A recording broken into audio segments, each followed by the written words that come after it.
My grandfather was a hard disciplinarian. Every morning before I went to school, and this was like from second grade, I had to rake up the front yard. When I came home in the afternoon, I had to rake up the backyard every day. And then he was a park keeper at Hauula Park. I had to go help him clean the park too. So, and then I learned how to hunt, I learned how to fish.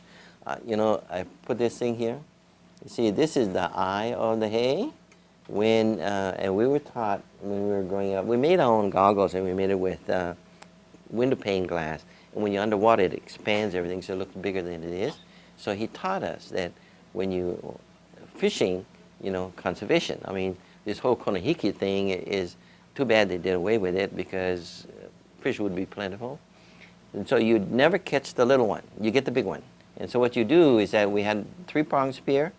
These things live in a hole or in a rock, and when you tap the rock, the first thing comes out is the eye. So you put the spear there. Now, if the eyes fall in between, you leave it alone. It's too small. But if the eyes fall outside, it's at least a pound and a quarter. Same thing with the fish. Every fish has a beak and a gill. So you measure. When you go and you see the fish, you measure with your spear. If the beak and the gill falls on the outside, you leave it alone. It's too small.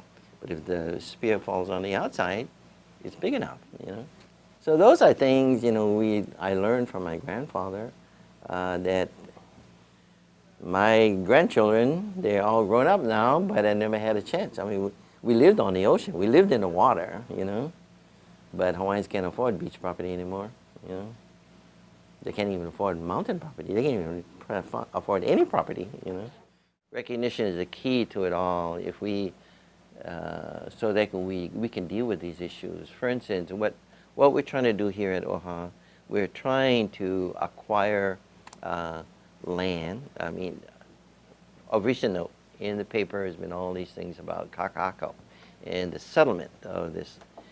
The frustrating thing here, this is money that the state owes. They acknowledge that they owe it, and yet they won't pay it. They won't pay it.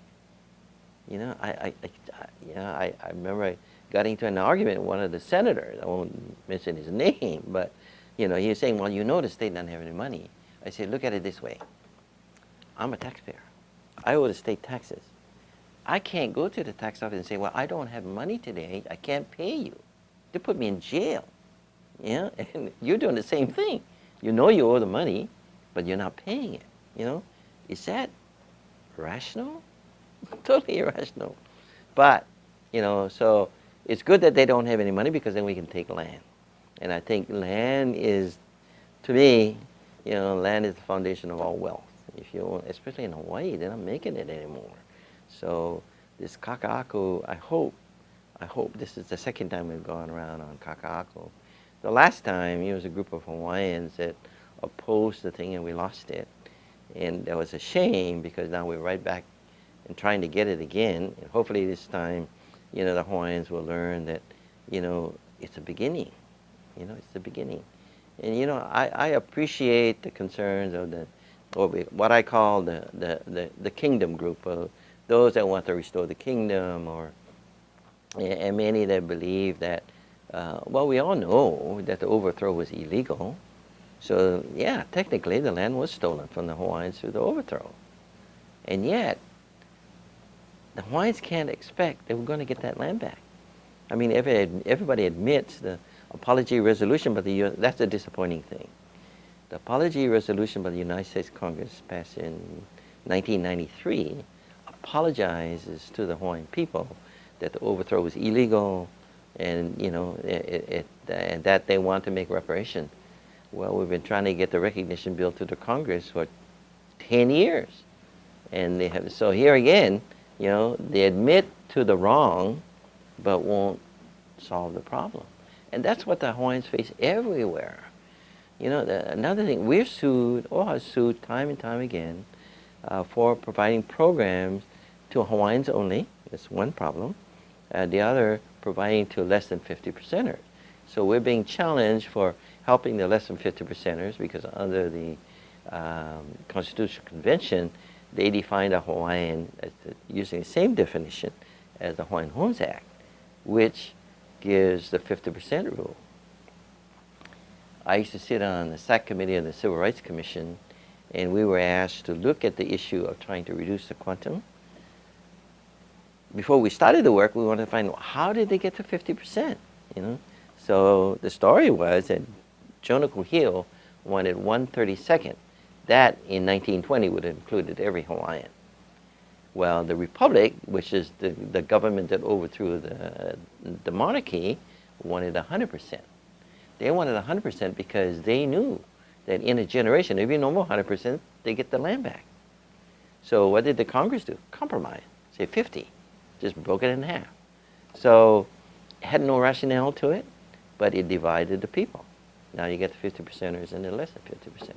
And that's wrong. You know, we need to fix that.